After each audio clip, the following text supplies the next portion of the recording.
Hello BookTube, it's Ben here from the History Fella channel. It occurred to me this morning, I hadn't done a weekly reads video for a couple of weeks, mainly because things have been so up in the air and cold and that sort of stuff, so I've been all bunged up and miserable for a little while, so I thought I'd come back and do another weekly reads video. I think it's number 22. Show you some of the books I've been reading this week and then what I've got planned for next week as well. Before I get started, I hope you're all well. Everybody's families are doing fine and looking forward to the spring and summertime at long last. Winter, in theory, should be over, so hopefully we'll start getting back to some better weather, especially now as here in the UK the clocks have gone forward an hour, so we'll get an extra hour in the evening, so that will be more than welcome. Right then, let me get on with the books I've been reading. The first book, which I really enjoyed, was called Britain's Industrial Revolution in 100 Objects, and that's written by Peter Broome, or no, actually by John Broome. Published by Pen and Sword Books and priced at £25. Basically, in the 100 Objects series, they find a particular author to write about their specialist subject, and then they pick out 100 items from that period, whether it's about Henry VIII or the Industrial Revolution or Charles Dickens or something like that. But they try and find out 100 quite interesting or pivotal objects, or even places or people that are involved in that particular subject. And this book is an excellent read. I really like the Industrial Revolution, and it goes on about, you know,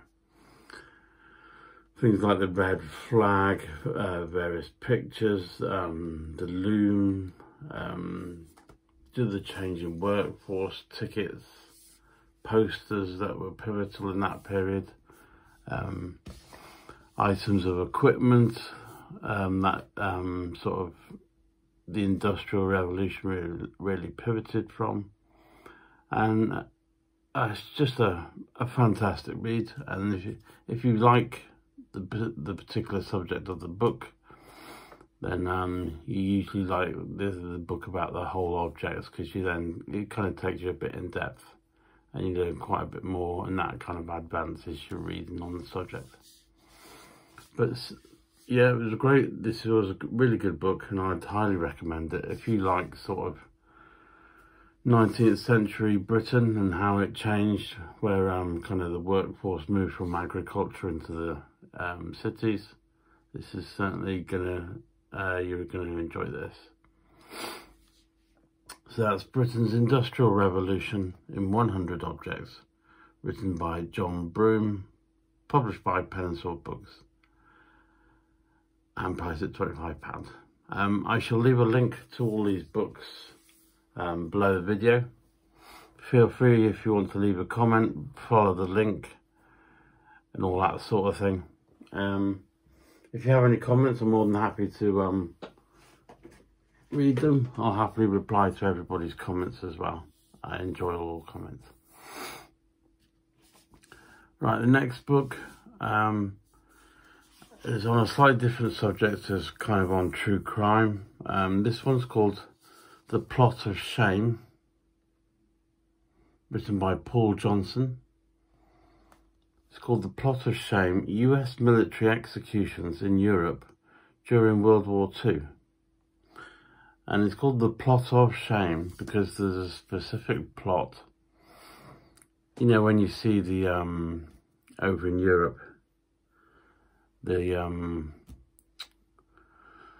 Commonwealth graveyards where soldiers are all buried, and they've got all these beautiful white gravestones all lined up, where I'm sure it must be millions, but certainly hundreds of thousands of these men have been killed, but they've been buried there as well.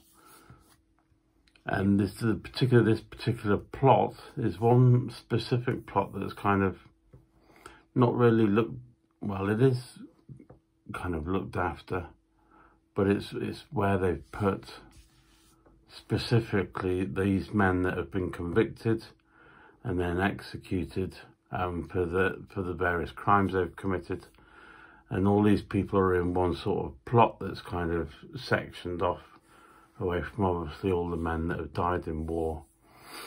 And the plot's obviously specifically for these US servicemen that have been executed, because obviously they shouldn't be celebrated because they've committed crimes. And so this is where they're buried, and they're in the plot of shame. The stories are all quite interesting. If you like true crime, then you'll enjoy this book. It's all various things where US servicemen have served over in Europe, or here they've been stationed here in the UK. They've committed various crimes from rape to murder to abuse, various heinous crimes, and they've obviously been convicted or found convicted and then executed, because back then obviously the death penalty was around. And so this is where they're all buried, and all the various stories are throughout this book as well. So if you like true crime, and it's quite an interesting book, it tells you all about the various cases, and the number of them are quite surprising, because you don't ever hear much about the amount of crime that went on, or whether there was any murderers or serial killers in the war. That's kind of swept aside and not really acknowledged, but it's quite an interesting book.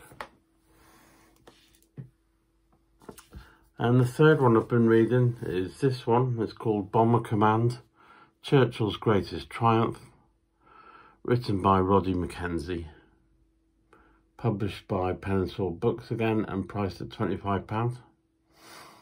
Basically, Roddy Mackenzie's father, he was a Canadian who served in the RAF, and specifically Bomber Command during the World War II. And the book looks at, it kind of reveals a bit of truth really about how people saw Bomber Command from those that worked on the inside. Because obviously we all have these myths and portrayals of how Bomber Command was, this elite, and they all went out bombing and all that sort of thing, and how they pretty much brought the war to an end. And to an essence, that's all true. But it tells you kind of what people really thought of, like, Bomber Harris, and the kind of the direction the RAF were following. And it looks at the various heavy bombers and the crews, all the various flight crews and servicemen that were involved, and what they were actually thinking of at the time. And it's a really interesting book, a very good read. And I think myself specifically, coming from an RAF family, you can kind of see where the author's coming from and why he writes the book. It's very good. So yes, that's Bomber Command, Churchill's Greatest Triumph, written by Roddy Mackenzie. Again, the link will be below this video. If you follow the link, often you'll find through that link the books will be a little cheaper than the figure that's on the book cover here. So if you're looking at about a £25 book, you can get it for like £17.50 or £20. So a decent little saving. Right, what I'm going to read this week is I'm going to have to go into a more royal themed bit of reading for a week. I've got a number of books.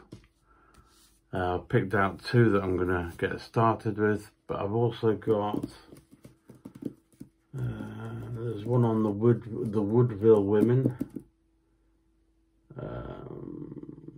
another one about some king's daughters. Anyway, but I've got about 5 or 6 royal books I need to get read. The first one's going to be The Fall of Cromwell's Republic and the Return of the King, written by Timothy Benning. The subtitle says From Commonwealth to the Stuart Monarchy, 1657 to 1670. As I said, written by Timothy Benning, published by Pen and Sword Books, and priced at £25. So this looks interesting, and I've read a number of Timothy Benning books. He kind of writes on royal histories and castles, castle ghosts and stories and that sort of thing. So it should be quite an interesting read, this one. He's really quite good, and I like the way this particular author writes his books. So that's The Fall of Cromwell's Republic, and the next one will be Conspiracy, Intrigue and Treason, Elizabethan Rebellions, written by Helen Harris, again published by Pen and Sword, and priced at £25. Books about Tudor rebellions exist, but none like this one, focusing exclusively on England under Elizabeth I, and how rebellions during this period impacted the country and the monarchy, and led to a sense of national pride and unity. It examines what Elizabeth I could have learnt from earlier Tudor rebellions under her grandfather, father and half-siblings, and how she applied those lessons to rebellions in her own reign, exploring how Elizabethan rebellions strengthened rather than weakened Elizabeth's power and aided the myth of Gloriana. So that's that one. I've not heard of the author before, but hopefully it should be a good book. But there we go. That's what I've been reading and what I'm going to be reading. Actually, feel free to let me know what you're reading at the moment. That'd be quite interesting, actually. See if there's a common theme or a particular subject that's coming up more often than not. So let me know what you've been reading or about to read in the comments down below, and I'll happily read them and reply. Other than that, thank you very much for watching. There will be some more videos coming up soon. I'm not entirely sure which ones, but I've got a plan to do some videos on various operations during World War II coming up, and probably some more true crime ones as well. So other than that, feel free to give the video a thumbs up if you enjoyed it or found it informative. And if you haven't subscribed yet, then please feel free to do so. Everybody's welcome, more than welcome, and I'd be glad to see you all. Other than that, everybody stay safe, have a great weekend, and enjoy yourselves, and I shall see you very soon. Take care. Goodbye.